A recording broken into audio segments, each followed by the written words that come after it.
All right, so I get people from time to time asking me how I record my podcast. And I tell them it's simple. I do it on my phone, and I have a plug-in speaker. All I need is a quiet space and my phone. And it's free. They have all kinds of tools to help you do it, to edit, to cut, to ad-lib, whatever it is that you want. And once it's ready and you upload, Anchor has you all set up where you post it or upload the audio once or the episode, and it'll distribute it across other platforms like Spotify or podcasts or Apple Podcasts. And I mean, it does it all for you, which is pretty neat because sitting there trying to upload stuff forever takes forever. And you can make some money. So there's sponsorships, no minimum listenership. I mean, it's pretty darn easy. It's everything you need to make a podcast in your pocket. So go download the free Anchor app and go hit anchor.fm and get your podcast started. Running, running, I'm running, running, I'm running, running, I'm running, running, I'm running, running, I'm running, running, I'm running. Hey, running, I run, running, I run, and I KB experiment.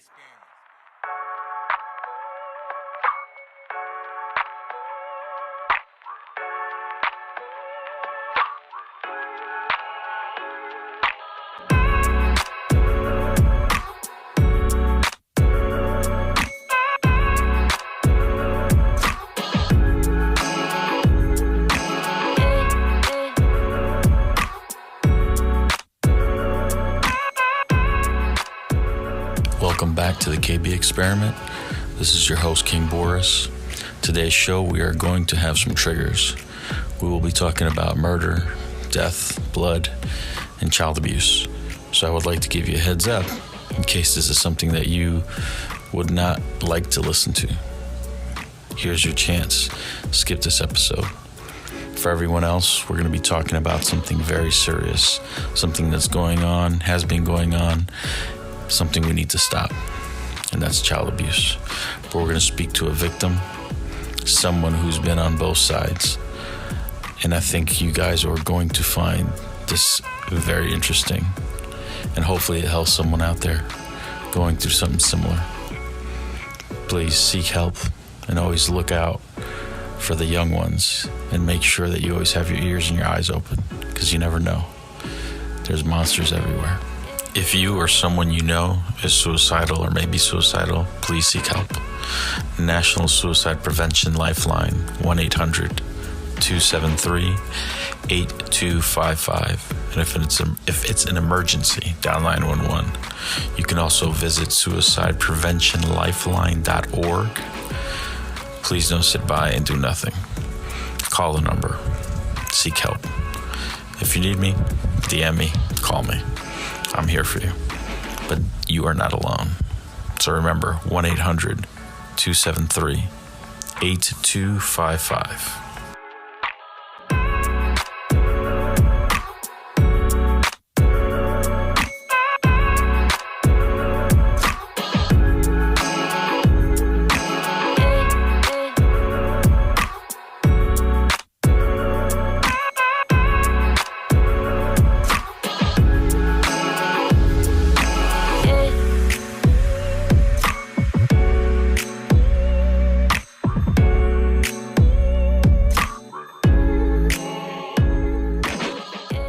We have an episode I brought on Clark Fredericks to the show, and we're going to talk about his story, his life, and we're going to dive into a few different things that are pretty uncomfortable, but at the same time, I want to bring awareness to some things that I feel that everybody should hear, because there's a lot of people that are going through things that they do it in silence, and we want to break that stigma, because you don't have to live your life in such pain.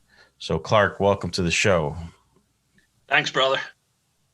Tell me about yourself. I mean, I know your story. My wife likes your story. She's doing a lot of studying in college right now on psychology and different things. And when I told her about you, she kind of looked up the whole story. And she came back and said, wow, she wanted me to ask you specific questions.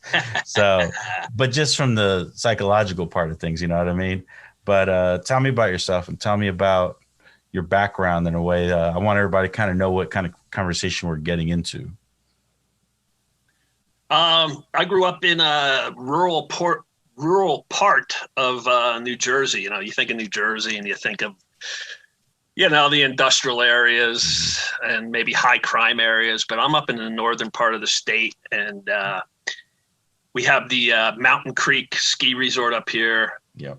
And I'm from a town called Stillwater, and it's just like it sounds, you know, it's quiet. The Paulskill River runs right through the center of town. There's a lot of horse farms, cow pastures. You do a lot of biking, hunting, fishing, all of that. And it would seem on the outside like a ideal place to raise a child. And I think that lent people to fall into a false sense of security, that they're in this ideal setting. What could possibly happen? And that mindset allowed a predator to have free reign for over 40 years in my town of Stillwater. And that predator, his name was Dennis Pegg. He hid the term hiding in plain sight. This guy hid in plain sight. He was a lieutenant in the local sheriff's department. He spent his whole career working at the county jail. He was a Boy Scout leader. Your bells and whistles should start going off right now to your audience when they hear that. Definitely. And he was in, dude, if you Google, your audience can do this, Dennis Pegg obituary. And it is the most disturbing obituary I've ever read. Knowing what you're going to end up hearing, that's what makes it disturbing. He was in every single organization under the sun.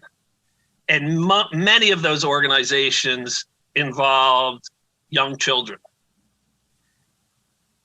So where I'm headed with this, I grew up in Stillwater. I had an older brother and an older next door neighbor who joined the Boy Scouts ahead of me. They were 6 years older than me. And from their involvement in the Scouts, Dennis Pegg, being their scoutmaster, befriended our family. And he would come over for, my parents owned a restaurant back then. He would come over. My father would have big Sunday night dinners. He would come over for Sunday night dinners and have wine and tell stories about working at the jail. He hunted on our land. We had a lot of land. He hunted on it. He spent holidays with us. And he was even involved in a serious car crash one time.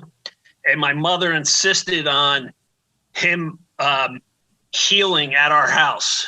She bathed him and fed him and changed his clothes and mended him back to health. That's how we took care of Dennis.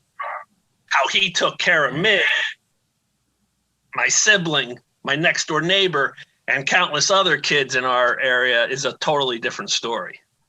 I had open heart surgery. I was born with a hole in my heart. And at age 6, the doctors told my parents there was a 6-month window of opportunity to perform open heart surgery on me to heal this hole in my heart. And that scar should have represented my life being saved. But instead, I grew to hate that scar with a passion, because that's what Dennis Pegg used as his first physical grooming technique. He came to our house one summer day. I had just come in from outside. We had a big patio in our backyard. Everybody was out there. I came in to get a iced tea, and I sat down to watch TV for a minute. And the den where I was watching TV is right next to our front door. and I hear a knock at the door, and it's Dennis Pegg's voice. And Borris, you got to understand, I idolized this guy. Next to my father, he's the one I looked up to the most. And he was a big hulking guy, probably, 265 pounds. He always had his gun, always had his badge. And he was like a larger than life figure. And he came in and he said, "Hey, little buddy, where is everybody?" And I said, "They're all out back. I just came in for a minute." He said, "Oh, let's sit for a minute in the den." And we sat, and my parents, Borris, were so proud of me surviving this operation that they used to have me lift my shirt to their friends, show my scar, and collect a quarter from all of them. Damn. Okay. Dennis had been one of those friends I had lifted the shirt to on several occasions. And he said to me, hey, little buddy, how about I give you a quarter and you let me see your scar? And I said, "Sure, Den." And I lift my shirt up and he gives me the quarter. And he says, "I've never seen a scar so raised up like yours. I have keloid condition where my scars are more pronounced." He said, "How about I give you $1 and you let me touch it?" And I said, "Sure, Den." I had, in my little child mind, I had no reason to suspect anything. And he takes his two big meaty fingers and he starts rubbing up and down my scar on my chest. And then he goes below the scar, below my belly button, to like my pant line. And he starts probing and feeling and touching and asking me, "Are you still sore from your operation?" And I'm like, "No, not at all." He's like, "Okay." And he said, "Here's your $1." He goes, "This has to be our little secret." He goes, "If you can't keep a secret, we can't be buddies." And I said, "I can keep a secret, Den." And Borris, unfortunately, brother, I was excellent at keeping secrets. And those secrets did me in. Yeah. Every encounter with Dennis became like a test, and it became another secret to keep. And I live in a lake community back then. And back in the 70s, your parents told you, as soon as you learned how to ride a bicycle, go out and play all day, be back at dinner. It didn't matter what age you were. If you could ride your bike, you were all day long with my other buddies from around the lake community and fish and skip rocks and play basketball, play tennis. There was a million activities to do down there. And this was Dennis's trolling ground. So he did everything out of the watchful eye of my parents. And at 9 years old, he's inviting me into his pickup truck to split a 6-pack of beer with him down at the lake. Now, I mean, you gotta think how small a 9-year-old is. You know, your audience is going to look at me now and see a 240-pound guy. That's, you got to think a skinny, scrawny little 9-year-old kid, and a lieutenant in the local sheriff's department is telling me to hop in his truck and have beer with him. And of course, Borris, this had to be our secret. And he would say, "I could get in a lot of trouble for letting you have beer. You got to keep a secret." Why in the world? I thought it was the greatest thing in the world to be having a beer with a cop. Like, why would I want to ruin that? So I'm like, of course I'll keep a secret. And it just went on and on and on and on. And it led into wrestling matches where he would pin me to the ground and have an erection on top of me, grinding me. At 11 years old, he lived maybe 3 minutes from the lake community. And when I was in the Boy Scouts, he said to me, "If you ever have any questions on any of the requirements in the Scouts, you come to me and I'll help you."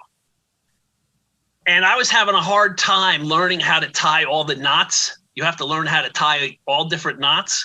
Yeah. I was having a hard time with it. And I said to him, I need help learning how to tie knots then. And one day down at the lake area, he said, why don't you throw your bike in the back of my truck? We'll go to my house, have a beer, and learn how to tie knots. And I said, sure. And when we got to his house, he poured me a tumbler full of blackberry brandy and gave me another beer and had me chug this blackberry brandy. And of course, at 11 years old, I got bombed. Yeah.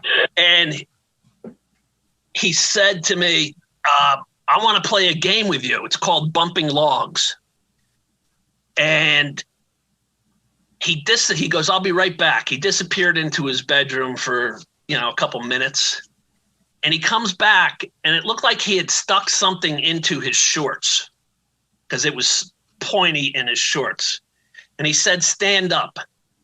And I stood up, and he pulled me into himself, bumping me with whatever was in his pants.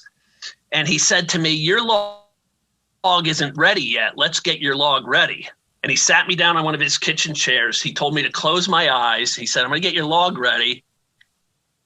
And he proceeded to slip off my shorts and underwear and began performing oral sex on me.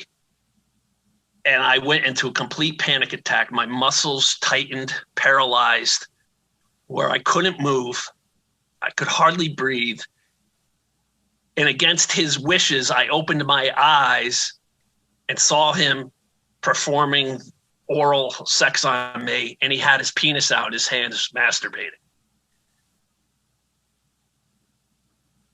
From that encounter, at age 12, he crafted this whole story that he needed my help with. Again, he found me down at the lake. I had just graduated elementary school, 6th grade.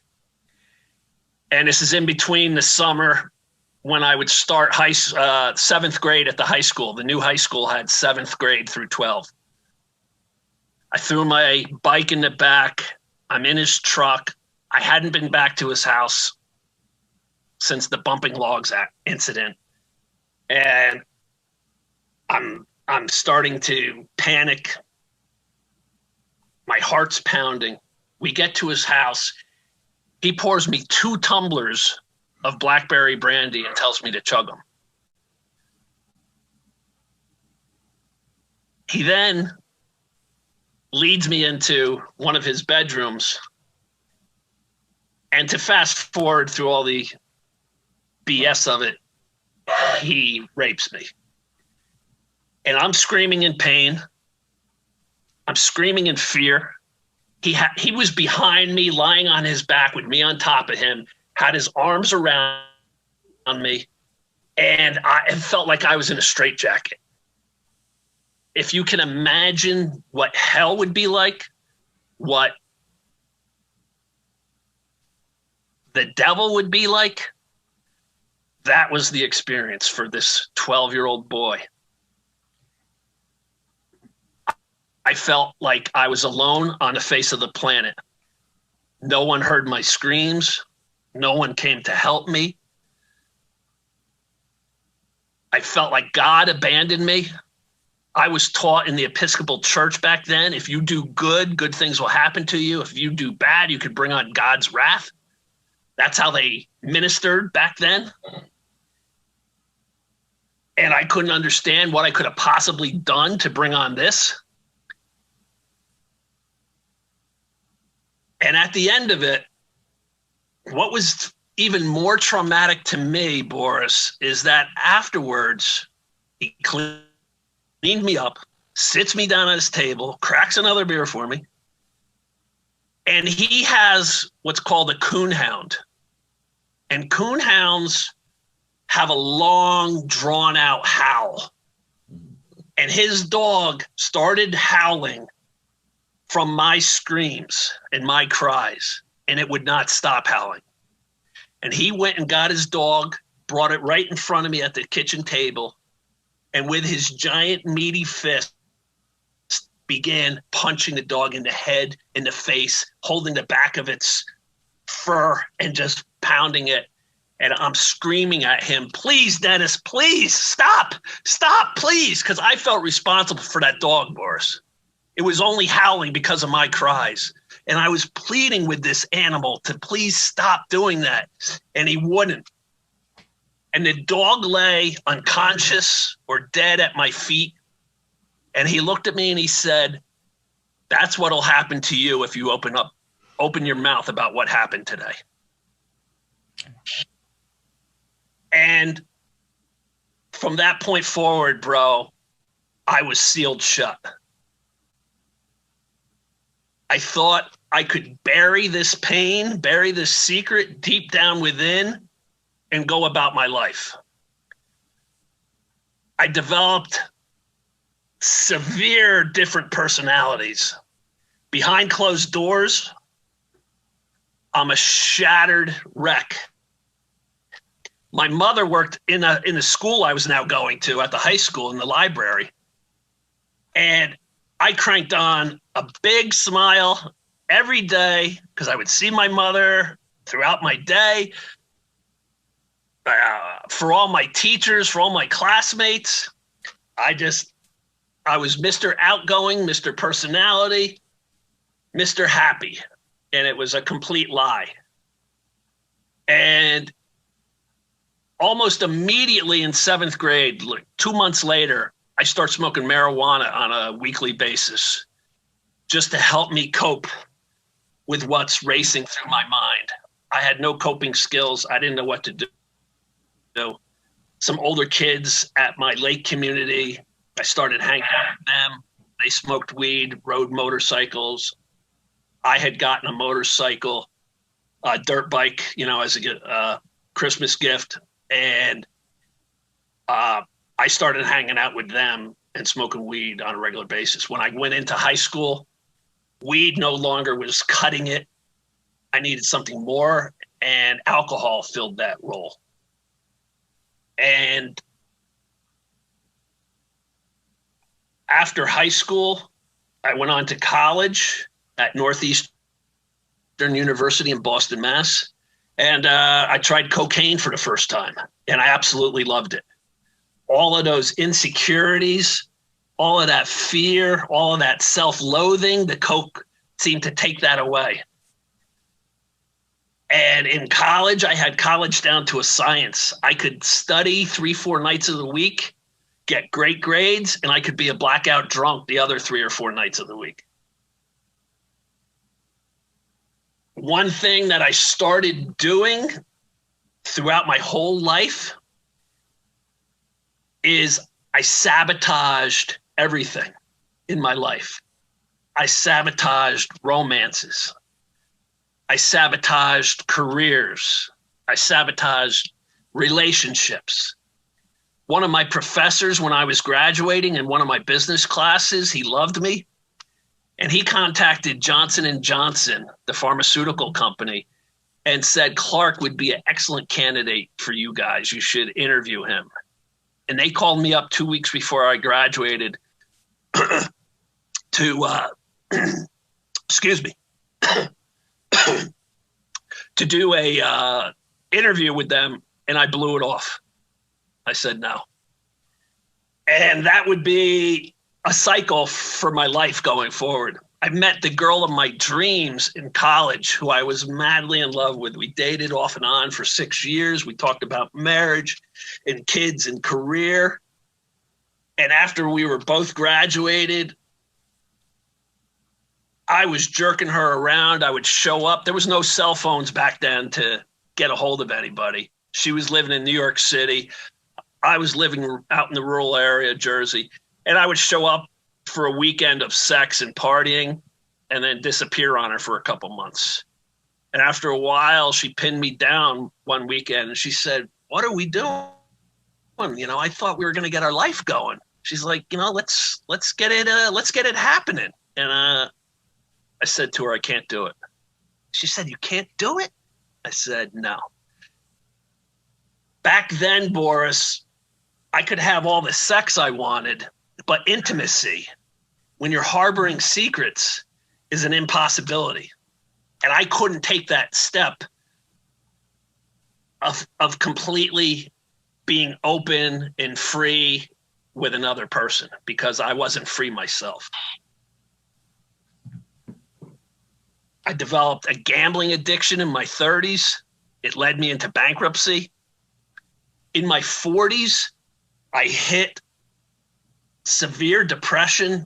I never knew that victims of childhood sexual abuse suffered from PTSD. I've since learned that, but when I went into my 40s, I fell into this huge depression. And again, not having any coping skills, I started filling my coffee mug up on the ride to work with wine or making mimosas with champagne and orange juice. Coffee was out the door. When that wasn't working, my mind told me, well, let's just do a little bump of Coke throughout our day to get us through our day until we get back on our feet again. And so I start doing bumps of Coke throughout my day.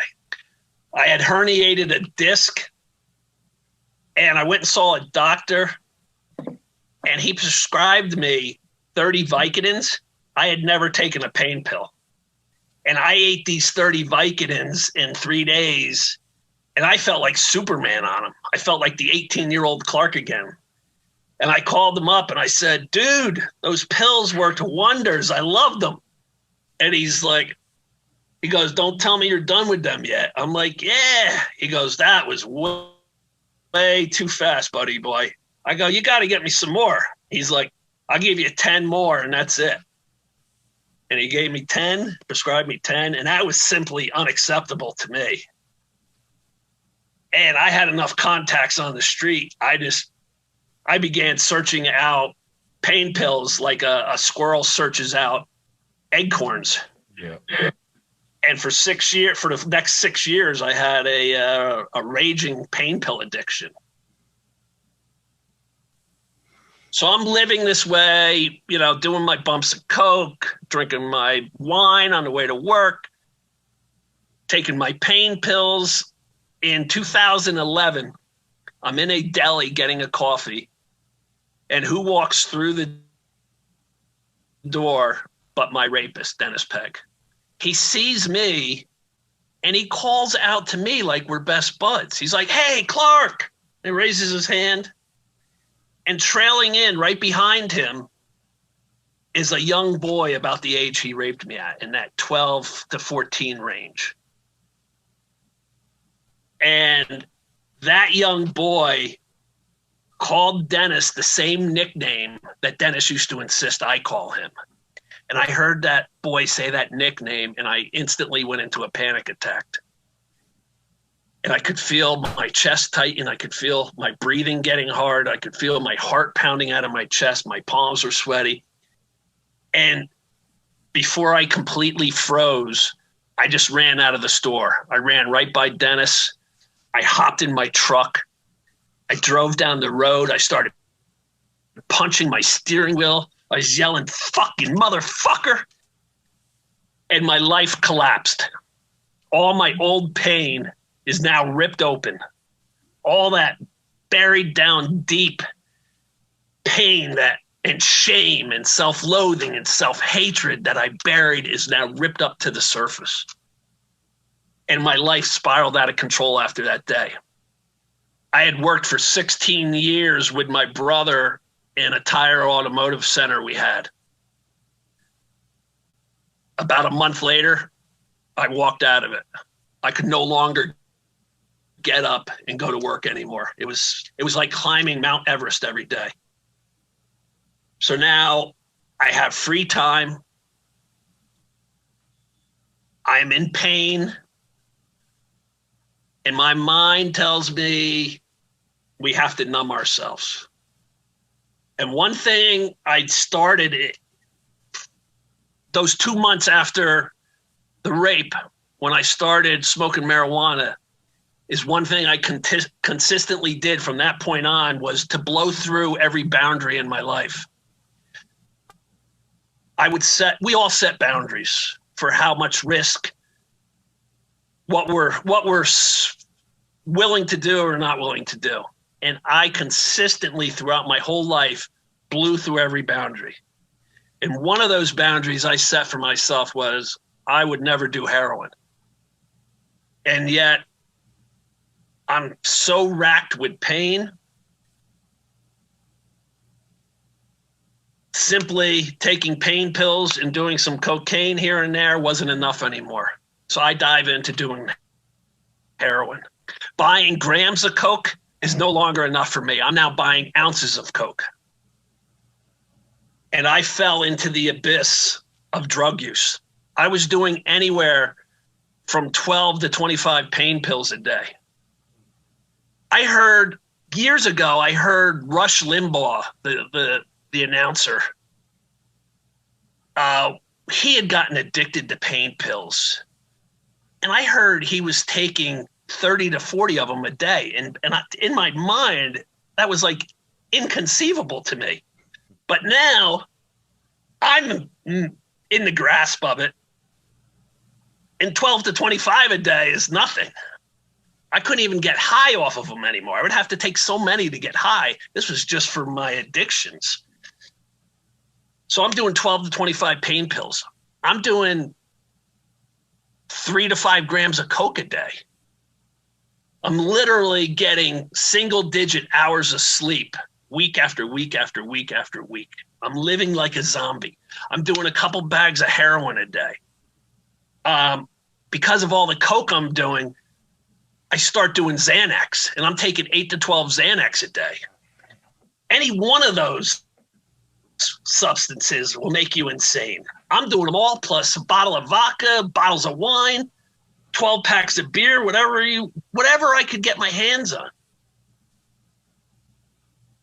And that's how I was living for about 6 months. That was from like the first of the year of 2012 to June, where I was putting all those substances into my body at once. And I knew I was pushing the boundaries of my existence.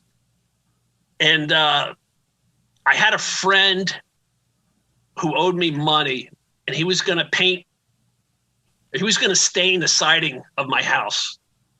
And he came over on June the 12th to drop off the equipment.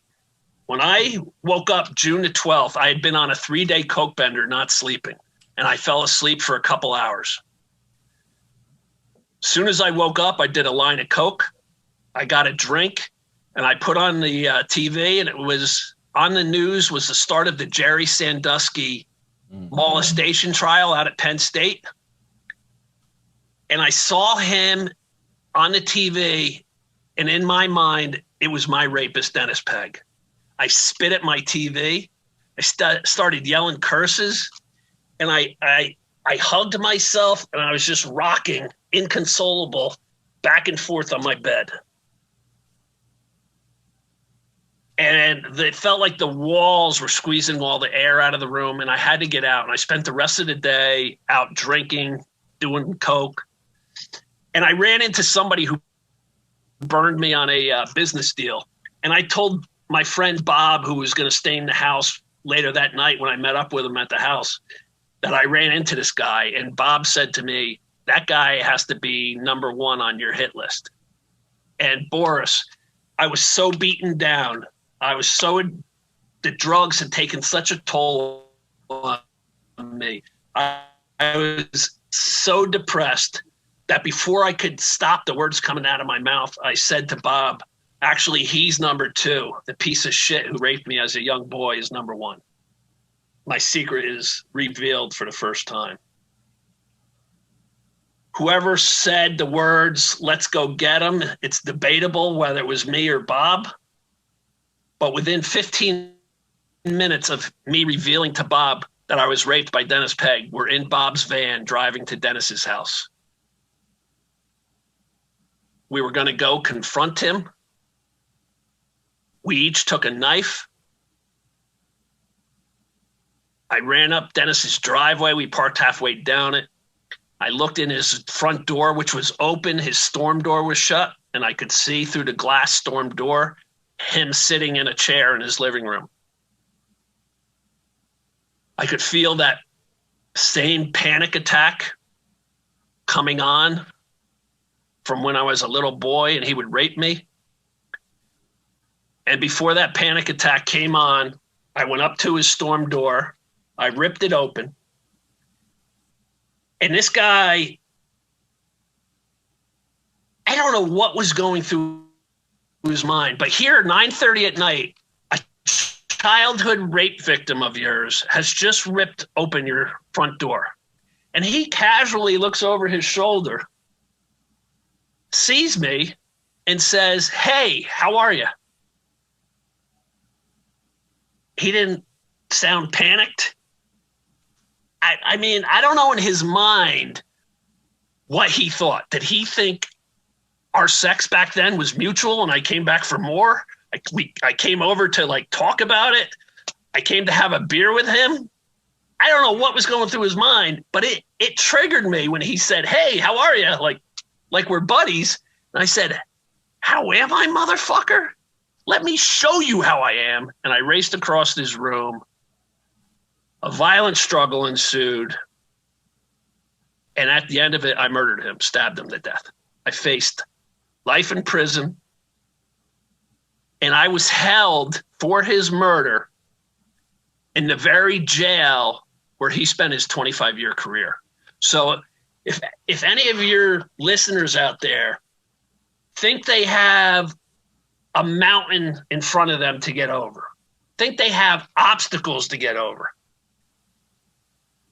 that's a pretty big obstacle I had, to be held for the murder of a lieutenant in the sheriff's department in the jail where he worked. Yeah. I don't think it can get much worse than that. Let me take a sip of coffee for a second. No, you're good, man. That's a powerful story, and that's why I wanted you to tell your story first, right? So people can get the context and the understanding of it.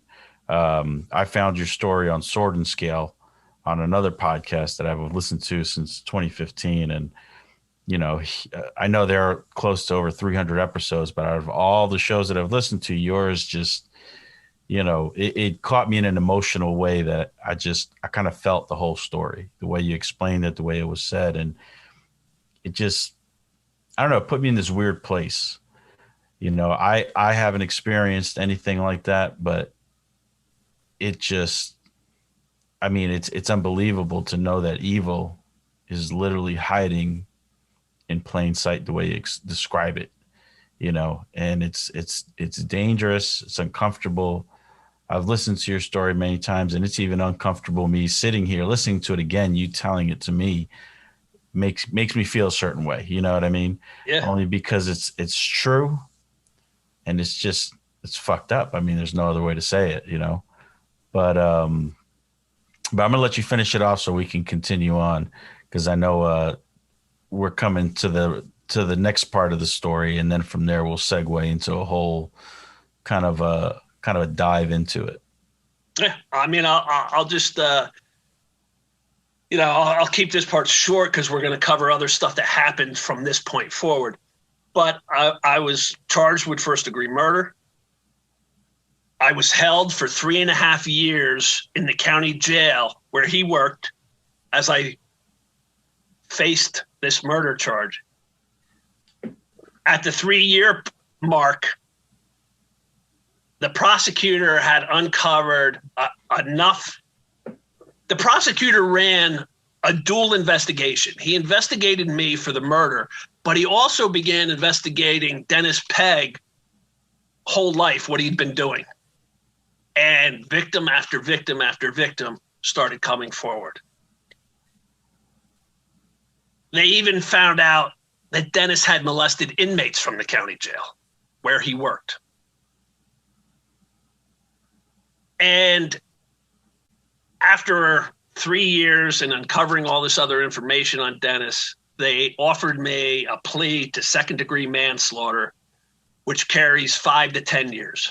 So instead of first degree, which is 30 to life, excuse me, I'm now able to take a plea. Instead of decades behind bars, I could have years behind bars.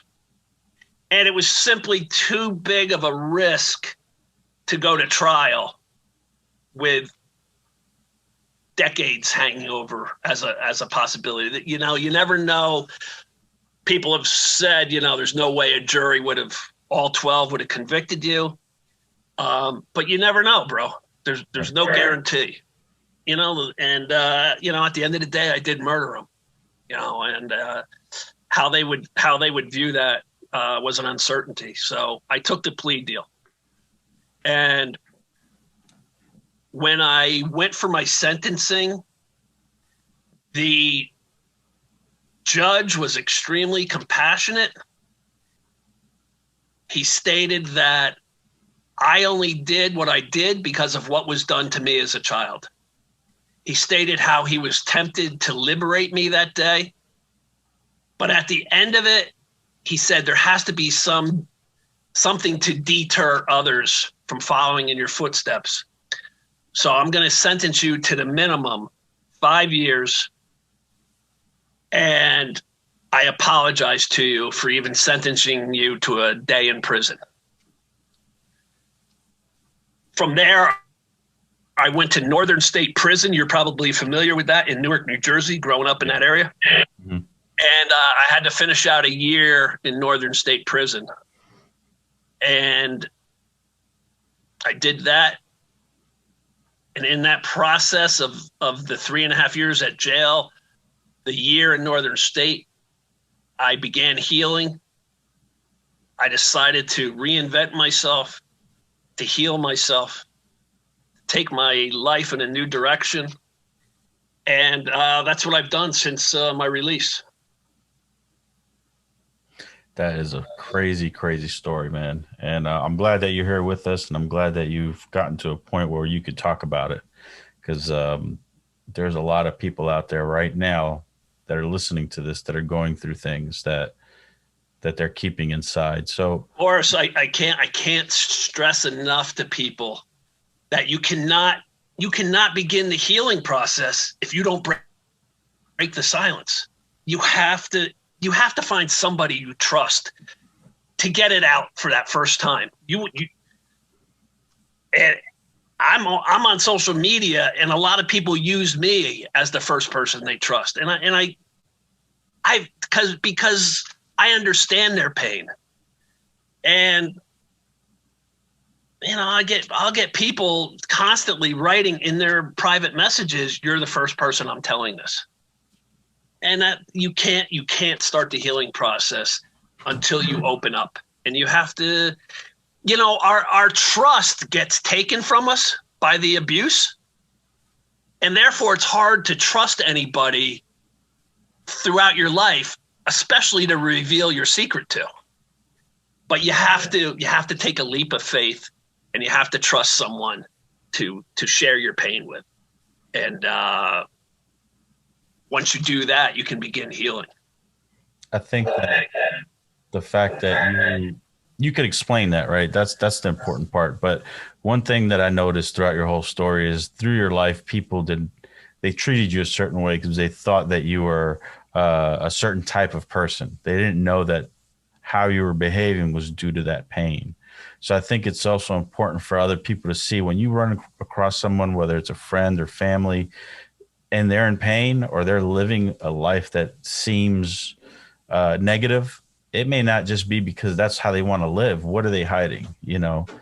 And sometimes, and there, you know, not sometimes, there are signs of how to tell, is someone suffering through something or not?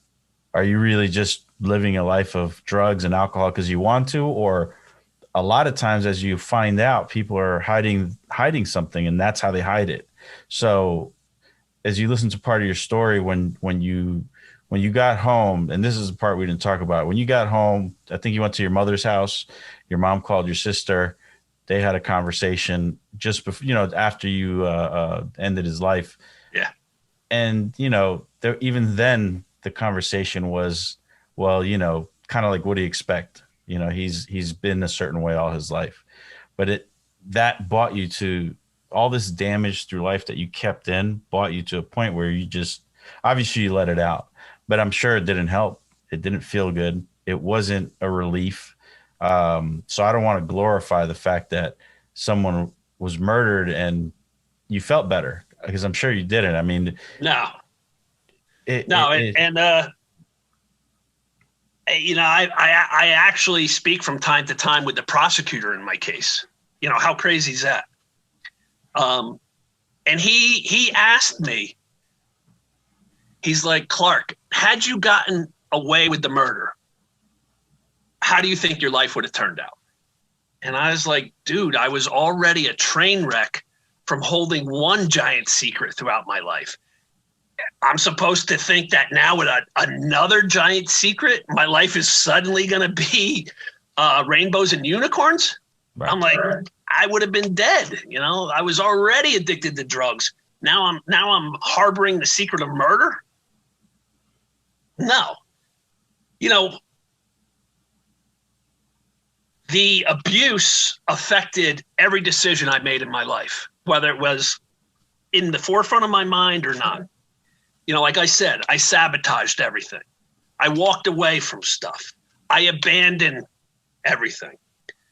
I became addicted. You know, I was addicted to sex. I was addicted to gambling. I was addicted to drugs and alcohol. And I was addicted to running. I've led the most exhausting life in the world, bro. Like my pedal was to the floor throughout my whole life. There was no slowing down. There was no sitting, you know, doing meditation. There was no yoga. This mind, this body, this soul was not going to allow that. There was hard partying, hard women. There was running with bikers. There was strip joints. There was unfulfilled potential being wasted. And people picked up on it, and they're like, Clark's just a nut. Clark's just an animal. Clark's just a wild guy. You know, my family wondered, like, how did he get so off track? You know, as the years went on, I just got further and further from the potential I could have had when I graduated college with great grades. And I just went down one dead end street after another. And that's what, so the kid addicted to heroin, is there a reason why he's addicted to heroin? The drunk at the end of the bar, is there a reason why he's the drunk at the end of the bar? The person who goes through one relationship after another, you know, oh, that's a perfect girl for him. And then he's boom, on to the next. Or the girl with a guy is on to the next. You know, the person who's involved with criminal activity. I don't want to, you know, get buried down in statistics, but those who have been to substance abuse centers, rehabs, 2/3 of them have been abused as a child. Those, if you are abused as a child, you are 9 times more likely to become involved in criminal activity. So, you know, I got therapy for the first time at Northern State Prison, and my therapist is like, this whole prison needs therapy. Yeah. There's a reason why these guys have self-destructed. And one of my, you know, when you meet a dude in prison, he's called, you know, your road dog. One of my road dogs I met in a Bible study class. And he and I were just bonded instantly. We sat next to each other and we just felt a kinship towards each other.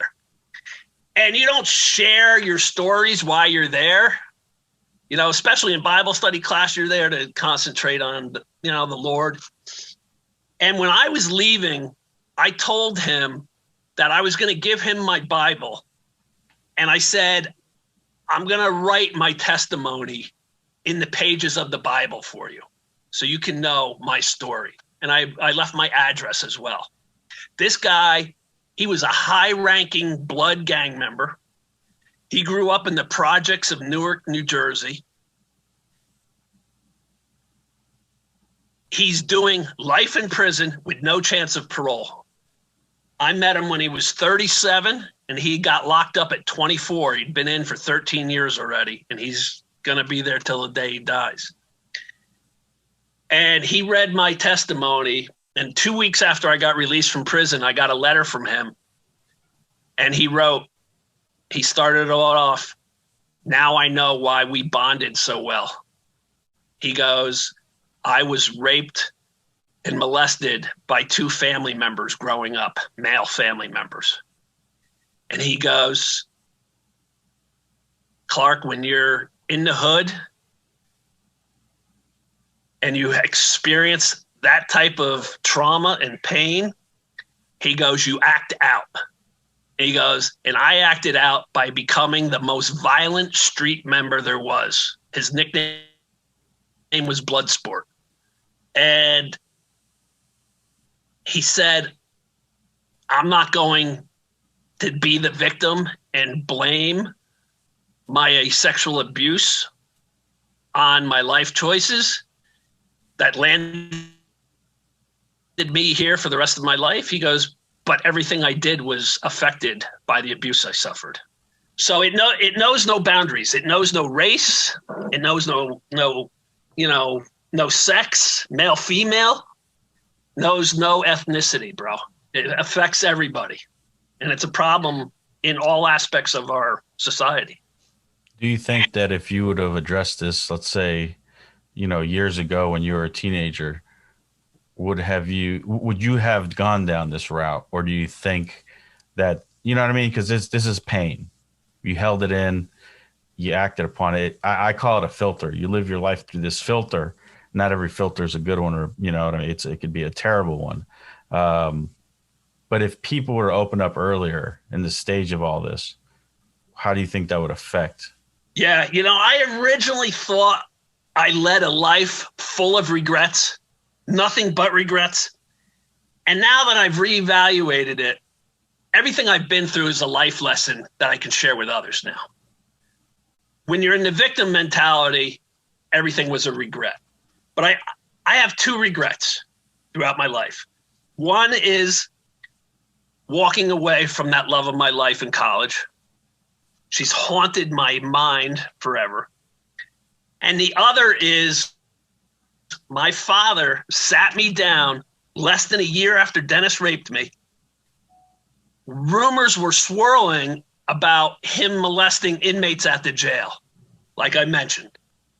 And my dad said to me, "Son, has Dennis ever touched you?" And my words to him were, "No, Dad, he never touched me." And that's my biggest regret in life, because I could have began healing right then, and my life would have gone totally different. I know almost no one who's held on to their pain whose life hasn't been a train wreck. It's just, it goes with the territory.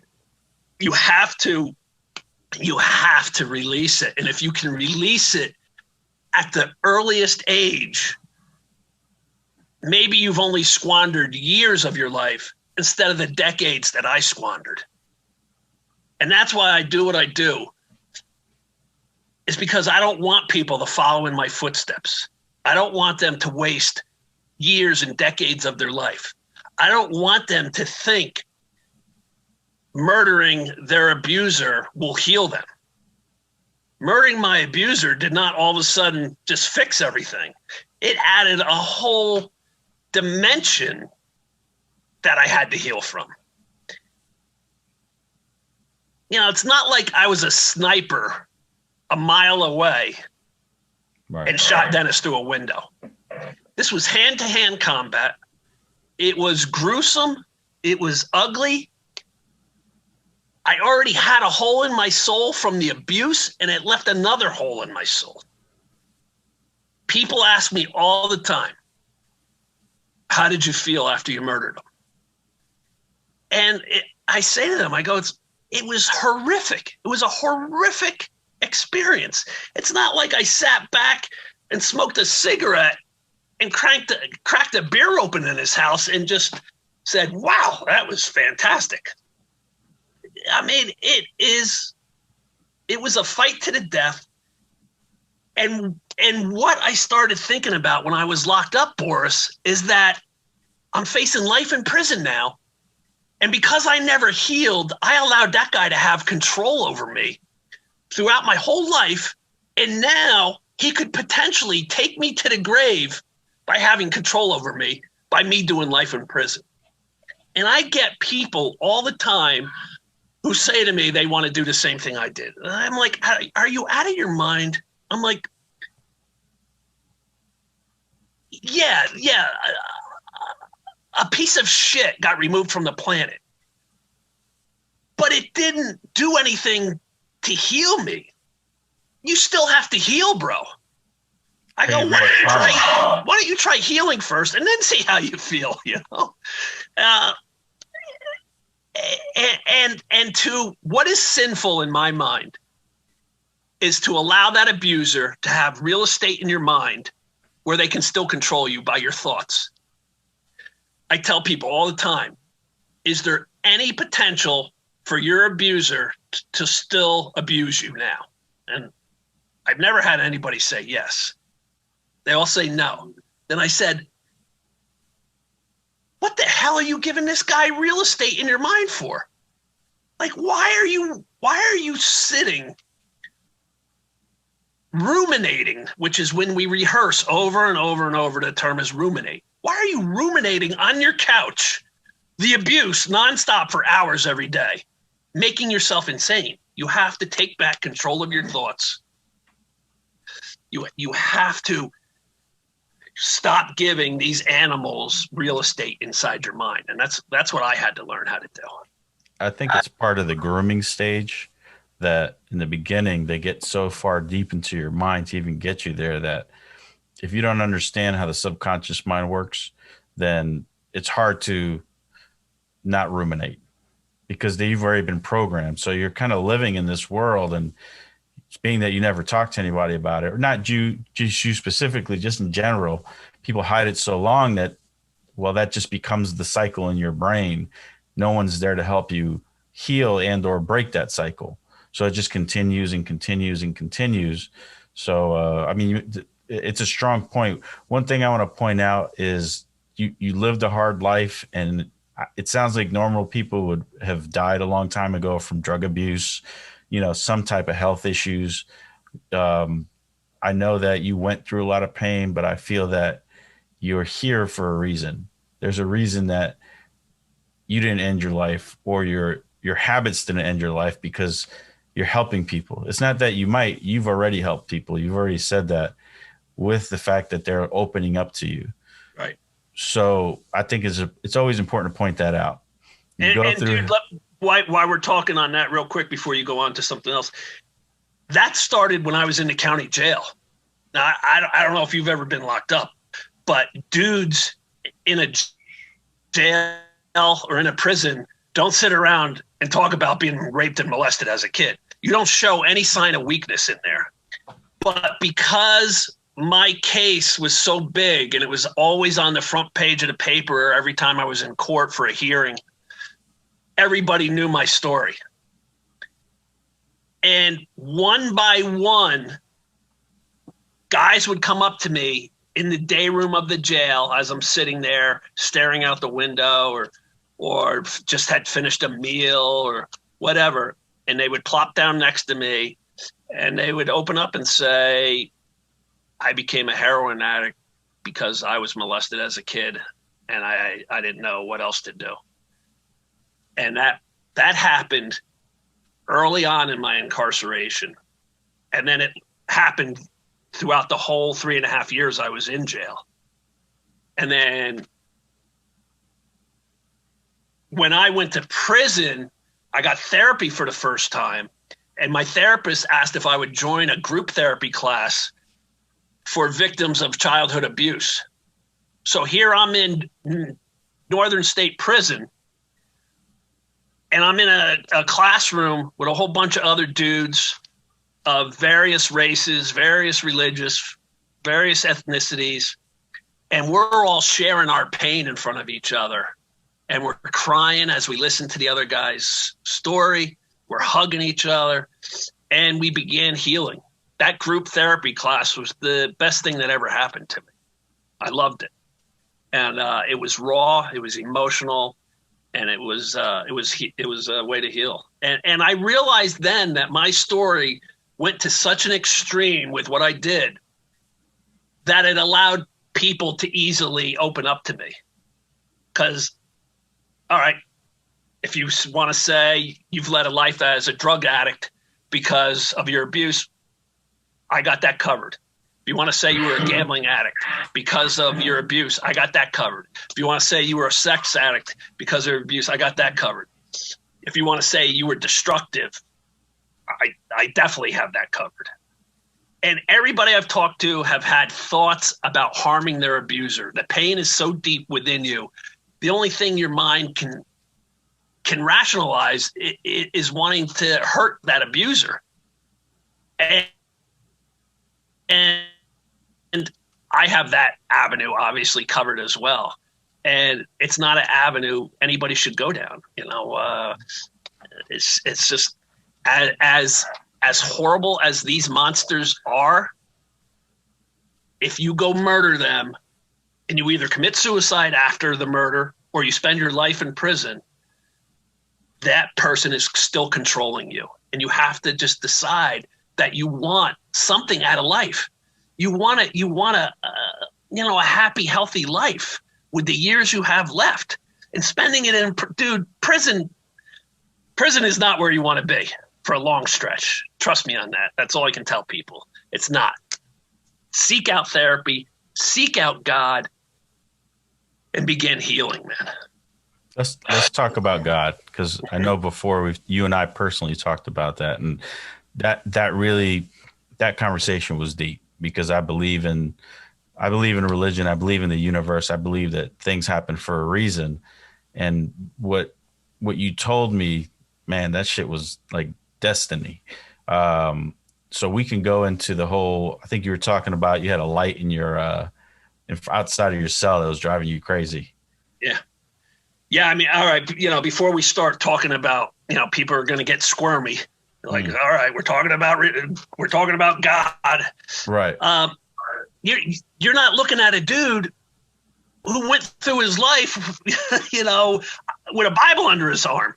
I went through life angry at God, because where was God when I was being raped by this animal? And I would get myself into the riskiest situations throughout my life, and my relationship with God was, hey, bro, you owe me. You better get me through this. That was my relationship with God. So let people understand that when we go into this. The context of it isn't you were a Bible boy. I mean, no. Basically, God was your enemy in one way or another. Because he was my adversary. He was an adversary. Yeah. So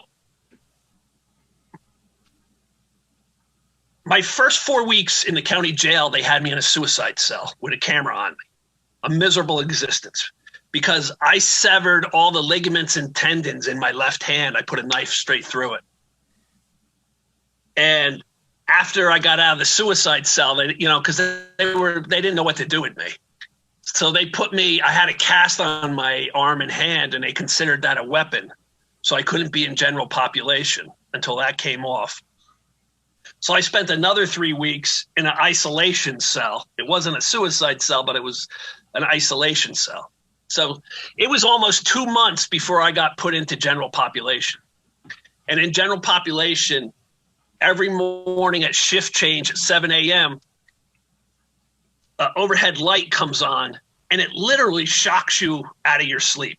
It's so bright, has such a loud hum, and it was just boom. And I would wake up every day cursing that light, cursing my life, cursing myself, cursing my existence. And it was making me insane. And on top of that, my mind had complete control of me. I was tortured 24. I was telling you just before about ruminating. I was tortured 24/7 by my mind. There was no being in the present moment. It was either going backwards to the rape and the murder and rehearsing those events over and over and over, or it was being racked with fear, thinking about what my future was going to be, thinking about life in prison. And that's where my mind concentrated. And I was going insane. I wanted to kill myself, bro. The thought of spending life in prison was just not enticing to me. And I was fantasizing about suicide. And one day in my cell, when I was alone, by myself, and that overhead light came on, I called out to God, who I had no relationship with. And I said, God, you either have to help me kill myself or heal myself. I cannot go on another day like this. I did not want to feel like this anymore. And what we do as abuse victims is we resist change. The destruction becomes familiar to us. The addiction becomes familiar to us. It's what we know. We can be comfortable in the shit of life. We can survive in that. The light on the other side of the fence and getting to there, how we're going to get to that light scares us. So we just recoil and stay in this destructive pattern. So here I am in jail, and I'm at my wit's end. I'm bottomed out. The fight to resist change is out of me. And I hear this internal voice say to me, you have to pick up a book and start reading it. It was clear. It was loud as day. My case was an international case. It was in 37 countries around the world, and it was coast to coast. And people from all over wrote me letters. People sent me every type of book imaginable: self-help, yoga, meditation, spiritual books, the Bible. And you're only allowed X amount of books in your cell. My property was filled with books. My cell was filled with books. And I had books going in every cell around me. They all had my books. And that voice called out to me and said, you have to pick up a book and start reading. And I looked at the books I had in my cell, and there was one small book. And I thought, that might be a good way to start. I can get through this small one. And I picked it up, and it was Man's Search for Meaning by Holocaust survivor Viktor Frankl. This dude was in Auschwitz. It was hell. And he found a way to survive and to thrive again in life. And I looked at that book, and I said, if anybody understands what I'm going through, it has to be this dude. And I started reading it. And it took a while for me to be able to read it because my mind still had control of me. So I would sit in my cell and I'd start reading pages, and my mind would just start going to the past, to the abuse, to the murder. It would start projecting to the future. I get a couple pages in and put the book down.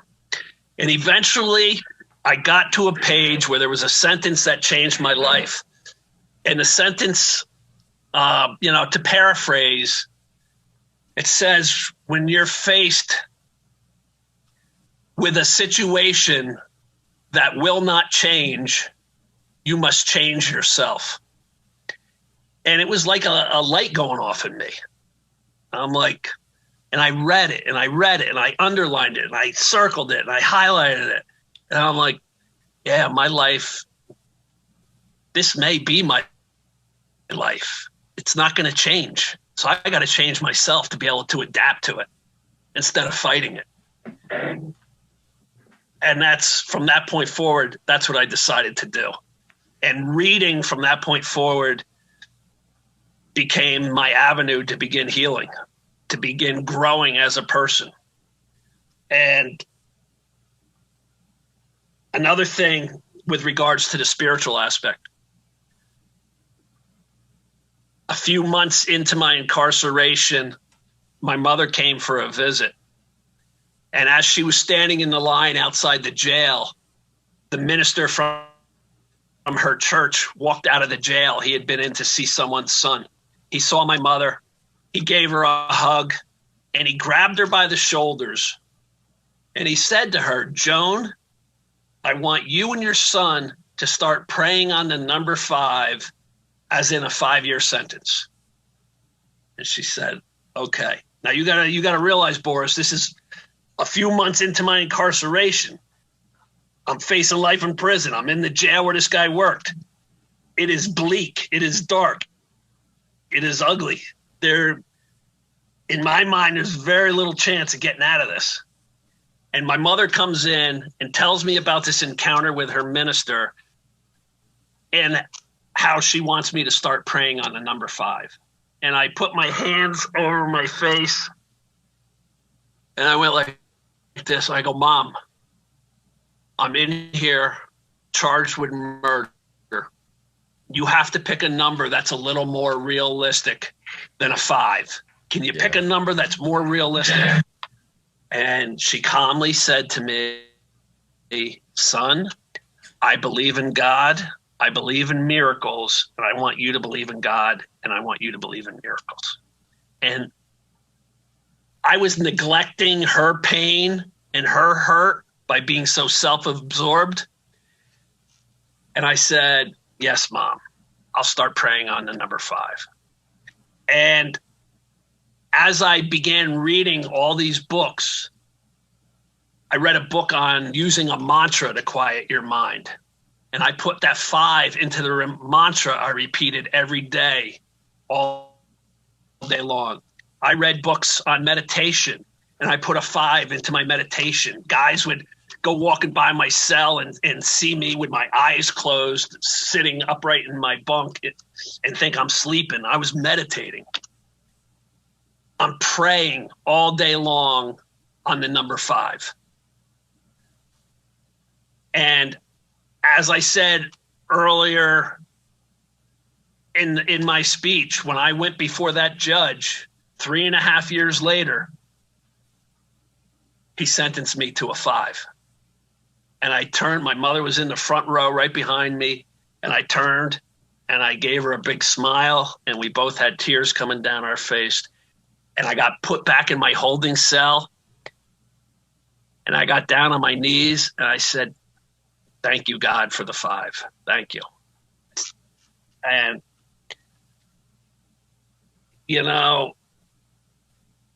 from there, when I went to Northern State Prison, a few months before my release, I'm sitting in my cell. I continued reading in there, continued with the Bible. I began writing my manuscript for my memoir. And out of nowhere, I heard that internal voice for the second time say to me, you're going to become a motivational speaker. And I sort of said to myself, I whispered it, I go, but I'm deathly afraid of speaking. In college, bro, when you're living this dual life, you think that people can figure you out, that you're a fraud. And when I would have to go up and do speeches or reports in college, 8 o'clock in the morning, I'm in my apartment doing shots of vodka to give me courage to go speak in front of my classmates. I hated it. And yet now this voice says, you're going to be a motivational speaker. And I'm like, but I hate speaking. And it said, again, you're going to be a motivational speaker. And I just sort of shrugged to myself. I said, all right, I'm going to be a motivational speaker. I mean, at this point, you got to figure out that, well, all right, I should just listen because, 5 years, that's impossible, and it just is. When you think about it, for a judge to say, I'm, pretty much apologize to having to send you to prison for a crime that you committed is like, that doesn't happen. You don't hear that. Yeah. Not even in movies. Like I don't even think they have movies that have that scenario. But number one, I personally want to say thank you to the Lord, to the universe, for allowing you to even be able to be here to tell the story, for allowing you to be able to explain it in that manner, because I truly believe it's a thing. You can't fight evil if you haven't been in evil space. You can't help people in the worst places that they've ever been, like you have, if you've never been there. So, how can you help someone get out of something you've never known? So you've seen evil, you've lived in evil, you lived in hell, for many years. Right. Did you have to or not? That's debatable, right? But the point is that you did, and you're out of that place in your life. And regardless of how much, like God wasn't there for you, sometimes it seems like you have to go through these things because God has his plan. The universe has a plan for you. Like, you're going to go through this shit. It's going to hurt. Yeah. But don't worry. Once we're done, I got you. Because why would people come up to you and open up their hearts to you? Why would other inmates that, jail's a tough place. You don't show weakness. Why would they come up to Clark and say, hey, and just open up? Because you're that space. You're that outlet. Like it's I don't like to say it like it's destiny, but in a way it's destined for you to open up other people's perspective to change their lives. You're doing it. So, destiny, I hate to say it in your case that it's a destiny, but brother, you're helping so many people in so many different ways. How many years are you giving people back of their lives that they can sit there and live a life of just hell, and you don't have to. You can, you know what I mean? How tall are you? 6'3". You're a 6'3", and I'm from New Jersey, so I know the biker life. But I've seen bikers. Yeah. You're a big dude, yet you're showing people, look, it's not about how big or small you are. It's not about trying to act tough or not. Just let the shit out. That's it. And then heal from there. I'm pretty sure that letting it out has no effect on how you would defend yourself and how people would look at you. Right. So that ego goes out the window. What, Borris, I always, I had this persona, I had this lifestyle, like, what am I supposed to do? Like, in my mind, as I'm pulling into a strip bar with my biker buddies and we're blasting a line of Coke before we walk in, am I supposed to pull one of them to the side and say, hey, by the way, I was raped by my Boy Scout leader? It doesn't work that way. Yeah, my mind's just like, But let me tell you, when all the fear I had about my secret being revealed was completely unfounded, completely pointless, because all I experienced after everything came to light is I experienced nothing but love. Even from the biker dudes, everybody. And I sat in that jail facing life, and I said, you fucking idiot. You fucking were so afraid of this getting out that it would destroy this persona of yours And now you're facing life in prison because of you held on to that secret like it was the greatest thing in the world. It's the most toxic, destructive thing in the world. And you got to spit it out of you so you can have a great life. And I got this desire, I'm still a little, I'm a little off, I led a crazy life and I need an outlet for that rock star mentality. And instead of it being destructive with the rock star mentality, I can be a rock star with helping people heal. I could be a rock star with being kind and compassionate and empathetic to people. I can be a rock star with how I work out at the gym. I'm like a lunatic in the gym. So you can still find ways to be that rock star. It doesn't have to be destructive to be a rock star. It can be light. And that's where I've taken my life, to be light. It hasn't made you any less of a man. In fact, it's made you more of a man, if anything. When you show your weaknesses, it's actually strength. Hiding behind a persona, hiding behind a fake smile, hiding behind your ego, being loud and boisterous, that's not strength. Strength is not being afraid to open up and show people your pain. That's strength, bro. I think that's some of the changes that we're seeing in society now. Because I'm in my 40s. I know you're a little bit older, but we were taught to keep shit in. Don't tell people your secrets. Don't talk about your family issues. Don't, and now we find out that's the total opposite of what we should do. Children were meant to be seen, not heard. That was the big saying. Yes. And it's a truth. And it's so damaging. And of course the intention wasn't to damage, we just didn't know. Right. Now we're learning, and now as people are opening up and talking about it, it just changes the dynamics. And how I raise my children is totally different now than if it was 20, 30 years ago.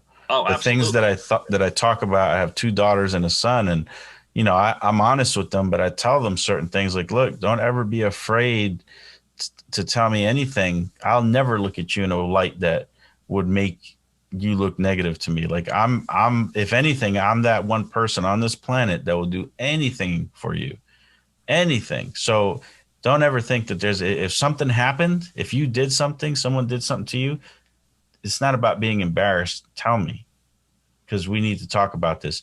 And I don't care if it's because you lost a game on Xbox. I don't care how little it is, how big it is. Just come talk to me. We'll talk it out. And you know what? It teaches that release, because holding shit in, I have my story. I did my share of, I have my anxieties and I have the shit that I dealt with. And in fact, until I was like 35, it literally didn't crush me until I was in my mid 30s in my life, so I'm this tough dude. I'm like, oh, nobody can hurt me. I hurt myself. So, you know what I mean? Like I tried to protect myself from being hurt in the midst of me destroying myself. And it got to a point that it made me sick. I quit my job. So, I have my space where my anxiety and the internal fight took over me and forced me to change. They said, okay, now it's time. It's going to happen. If you got to the point like I got, like you don't have, look, everybody's bottom's different. But the point is, did you finally get to a point where you stopped resisting change? Like you're so beat down, you're just like, I can't fight it anymore. I can't fight change. That's where I got in that in that jail. I hit that point. Yeah. And I still remember, and it's clear as day. Like even after I had my breakdown, I still resisted change. I still was like, no, I'm not going to take medicine because that's for crazy people. I'm not doing that. And then all of a sudden one day I couldn't take it. I went to the hospital and the doctor looks at me. Well, what do you want me to do for you? I'm like, well, I don't know. You're the doctor. This is the emergency room. Well, what did your doctor say? Well, he told me to take these drugs. And I said, hell no. So again, what do you want me to do for you? Because I can't do anything else. So that's the moment that I said, you know what? Let me let me accept this change. And when I tell you, when I did, and I'm not a 100% advocate of taking medication and this and that, but if it helps, it helps. Right. I looked at my wife one day and I said, "Hun," I was like, I was an asshole for 12 years, wasn't I? She said, "Yeah." And I'm like, "You must really love me to be with me for this long." Because I could see the difference of who I was then and not who I was after I took the medicine, right? Like it was night and day. Like I knew a whole different version of Borris, and it brought me back to how I treated my kids, my wife, my family, the anger I had. And I thought that was tough, right? I thought I was being Mr. Tough Guy. And I just looked at her and I said, "Wow, you really do love me because you put up with this shit for 12 years. And that's when my life changed. That's when I said, you know what?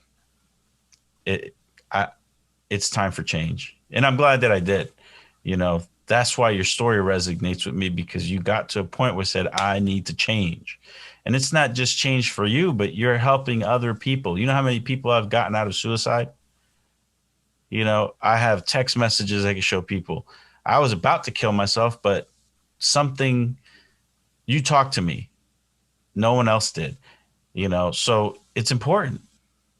Dude, I was walking into church one day, and a guy I know was going in with his wife, and he said, "You go ahead, honey. I got to talk to Clark a second." And he pulled me aside, and he said, "Hey, do you know blah, blah, blah? He grew up in this area, and he lives down south now." And I said, "Nah, I don't think so." And he goes, "He just posted on Facebook this morning that he was molested by his uncle and that he plans on killing him this weekend." And he goes, "You have to reach out to him." I said, "All right." So when I got out of church, I found the dude on Facebook. I sent him a friend request. He answered, you know, like maybe an hour or two later. And I just started communicating with him throughout the rest of the day. And at midnight on Sunday, he sent me a final message on Facebook Messenger, and he said, "You saved my life. My wife and kids were gone this weekend. I had it all planned out, but after communicating with you all day long, I've decided not to do it. Thank you. You saved my life." So just like what you're talking people talking them out of it, you know. And I had a girl in England who heard the Sword and Scale podcast, and she was horribly molested by her mother's boyfriend. She was thrown out onto the street when she went to her mother at 15 and told about the abuse. She called her a lying whore and threw her out of the house. She's in her 30s now. She's lived on the streets. She's had a real rough life, and she was ready to end it. She couldn't take it anymore. And she heard my podcast by chance, and it changed her life, she said. And she's decided to heal and to begin a new direction in life. And she just texted me the other day and said, "This may seem weird to you, but to me, it was huge. I walked out of my apartment today for a walk, and for the first time ever, I held my head up as I walked instead of having it down staring at the sidewalk, because I feel disgusting, I feel ugly, and I don't want anybody to look at me. So I always have my head down. But now, for the first time ever, I walked with my head up." She goes, "And I owe that to you." Oh, that's huge. I feel that, man. I totally understand it. And, you know, I want to say that's why you're here. That's why I'm here. That's why we are here. We are leaders in this crazy, fucked up, devil-filled world that we know there's kind-hearted people. God does live here. Positive does live here. But our pain isn't just our pain. It's to pull people out of those trenches. So we're delivering. We have a purpose, and I would like to speak it into existence now that we're living it. Those two stories you just told me, that's literally when when somebody asks for something, right? Like I'm about to do something crazy, you better save me or I'm doing it, right? When you say I either going to, help me kill myself or fix this, somebody's going to deliver that message. And it's not always going to be God, the universe, that going to come down and say, hey, here I am, let me help you. No, it's through a messenger. We are those messengers. We are those vessels that are going to take that message and go, and it just, you have to understand that that's how it works. You get connected in a way that you just can look up and go, you know what? I know what you're going through. And I don't know if you've done it. I've done it with strangers where I look at them and I just see this pain and I just go talk to them. The one person that I told you that said he was ready to kill himself, I literally looked at him and I followed him into a parking lot at a Honda dealer. And I said, dude, you're not here because of your car. What's wrong? Like, talk to me. And we had an hour and a half long conversation. Everybody in that dealer hated this kid, right? Because he was just in so much pain that he would reflect it out and people just didn't like it. They didn't like the way he acted. And I chased him down. I said, what's going on, man? Talk to me. And I didn't know this till a year later. He told me, he was like, Borris, after you talked to me, the service manager at a Honda dealer came out and talked to me. I didn't end my life. And I was just, that floored me, and I told him, I don't know how to respond to that, but I don't know. Something told me that I need to go talk to him. Dude, it's the same exact thing. Like people, I'll be out with people at a diner or at a hotel or at a restaurant. And it's almost like it becomes like a sixth sense where I just go up to people and for whatever reason, I'll share my story. And boom, they were molested and they open up to me. And people I'm with all the time are like, how the hell do you constantly do that? They're like, it's weird. Like everywhere you go, man. It's a skill. It literally is a skill. I see it. I know it. I accepted it a long time ago. And because you have a choice. Is it a skill or is it not? Is this really happening or is it not? Once you accept it and realize, you know what, this is happening and I'm able to do this, right, it's going to happen more, but it's going to be more genuine. And it is another sense that you have. And then by accepting it and knowing that this is real, you're sharpening that sense and it gets better. So, I tell a lot of people this, and sometimes they tell me I'm crazy, and I don't care. I know what's real in my life, and that's it. Nobody can change it. But I mean, you're literally living the purpose of what you're here on this planet to do, Clark. Hey, right? let me share another quick one with you. And we didn't even touch on this yet, but when I got arrested, state police surrounded my house. I was ordered out of my house over a loudspeaker. I was praying as I walked to my front door that one of the cops would shoot me when I stepped out onto my front porch. I just wanted to be out of my misery. Instead, I was ordered down to my front lawn, spread-eagled, handcuffed, taken away to the state police barracks. And the guy who runs the crime scene investigation unit, he was a lieutenant. He had been trooper of the year in the state of New Jersey. So he was the real deal. He was the first one that came into the holding cell at the barracks when I got there. And the first words out of his mouth were, I got to apologize to you. And I thought he was just trying to get me to talk. And I'm like, what the hell are you apologizing to me for? And he goes, I've known about this scumbag for a long time. I've known what he was doing to young boys. He goes, but I can't build a criminal case on rumor and innuendo. I need cold, hard facts, and I need victims. And none of you victims ever came forward. And I apologize for never stopping this animal. And I was like, wow. And then a little while later, we had a bunch of stuff. They got to photograph you and all this other crap. And he comes back into the holding cell like an hour later, and he goes, look, dude. And he has since told me, you know, he wasn't an ultra-religious dude. But he says when he walked back in that holding cell, he took one look at me, and he could tell that I had mailed it in, that I had given up, that my life was over and I accepted it. And he says something stirred within him that said, you can't let this guy end his life. You have to help him. And he went against all his police training. He came in, he took a look at me, and he said, look, man, my own detectives are in another room waiting to interrogate you. There's detectives from the prosecutor's office waiting to interrogate you. They're all in that room, sitting behind a desk, and you're going to get taken in there in a minute. He goes, if you go in there and open up your mouth, you could completely destroy the rest of your life.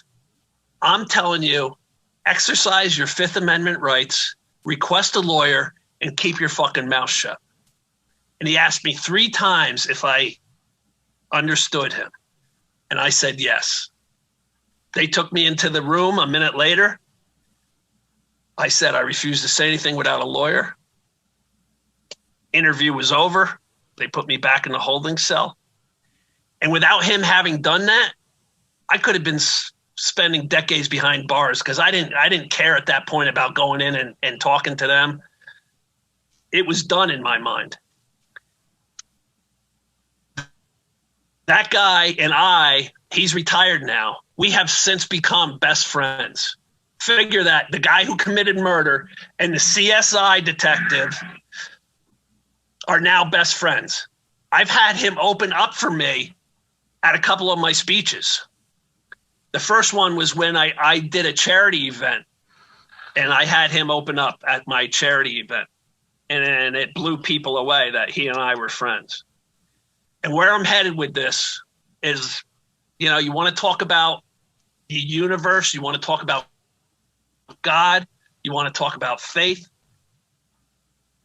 This dude called me up 2 months ago and said, hey, bro, I need a huge favor from you. And I'm like, anything, man. He's like, I just got diagnosed with rectal cancer. I feel like you have a direct pipeline to God. Would you pray for me? And I said, of course I will.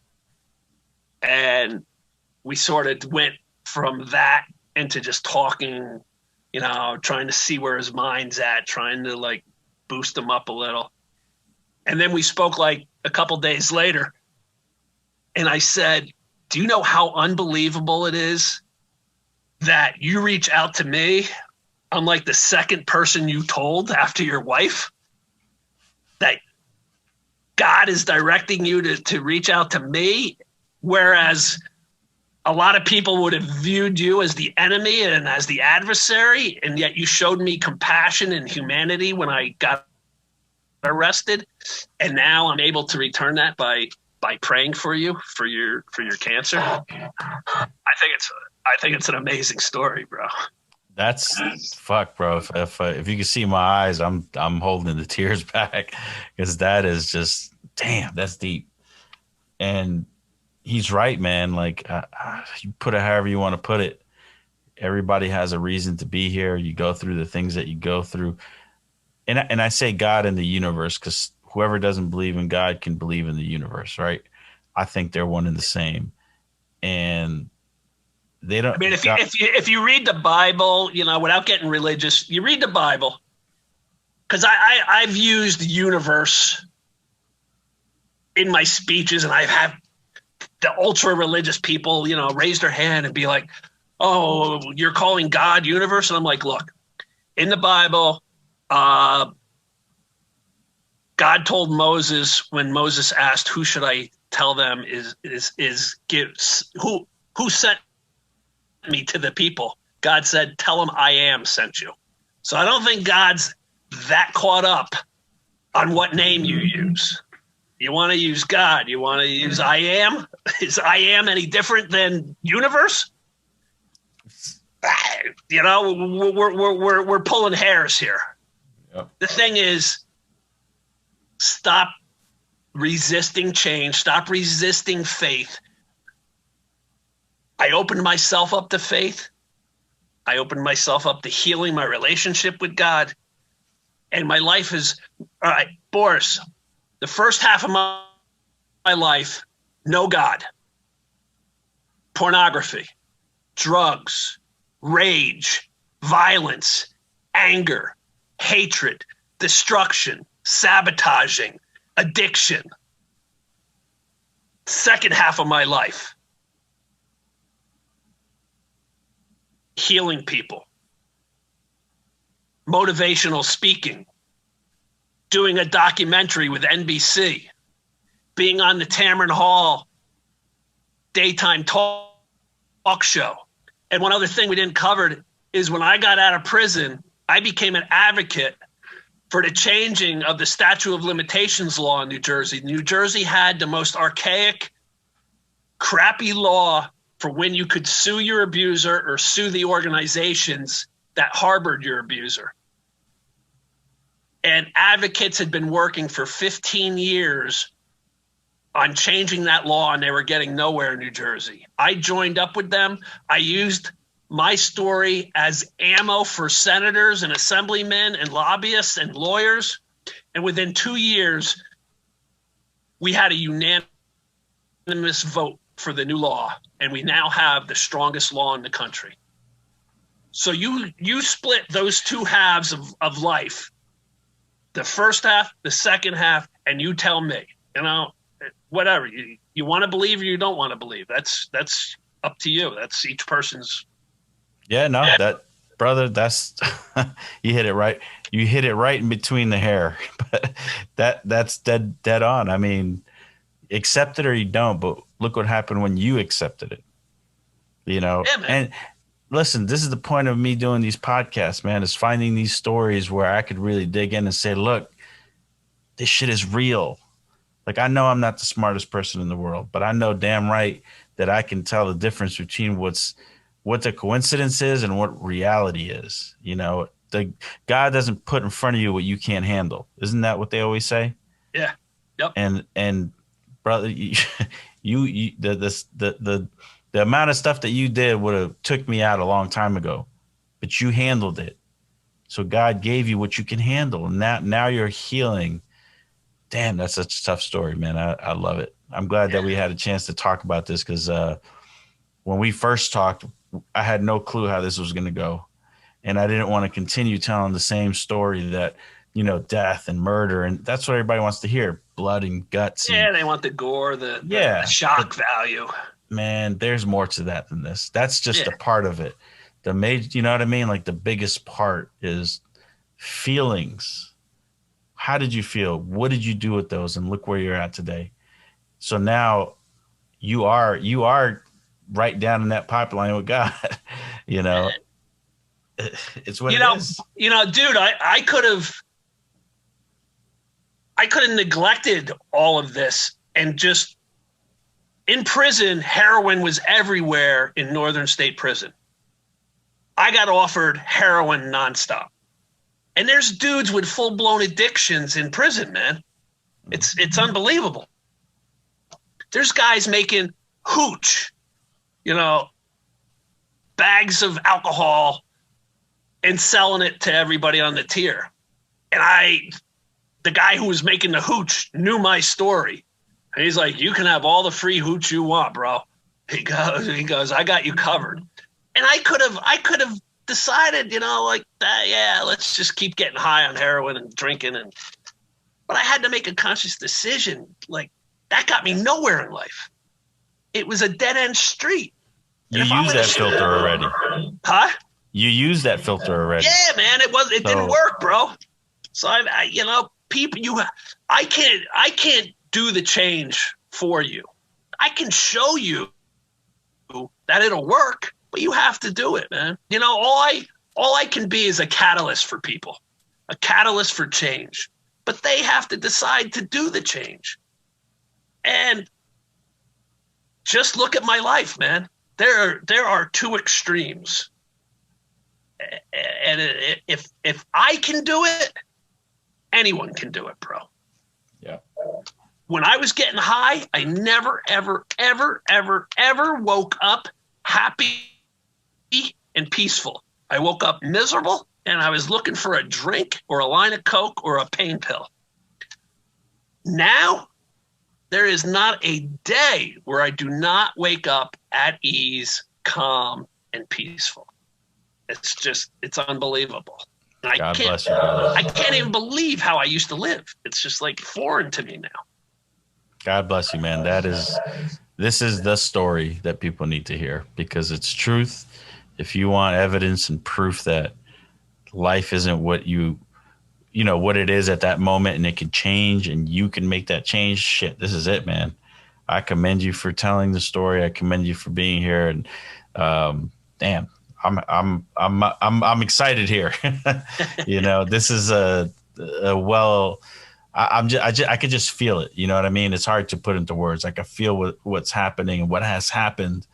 And I could feel your future. You have a bright future. You still have time, and this is just going to get better for you and better for you, because, with the internet now, I mean, you're touching so many people out there in other parts of the world, man. So you're global. Yeah. And that's the thing, like if people are like stuck and they're like, I'm too far gone. I'm in my 40s. I'm in my 50s, 60s, whatever. Dude, I'm 55. And my life is just beginning. It's just starting. I have a new lease on life, and I feel like it's just beginning. So I don't ever use age as an excuse.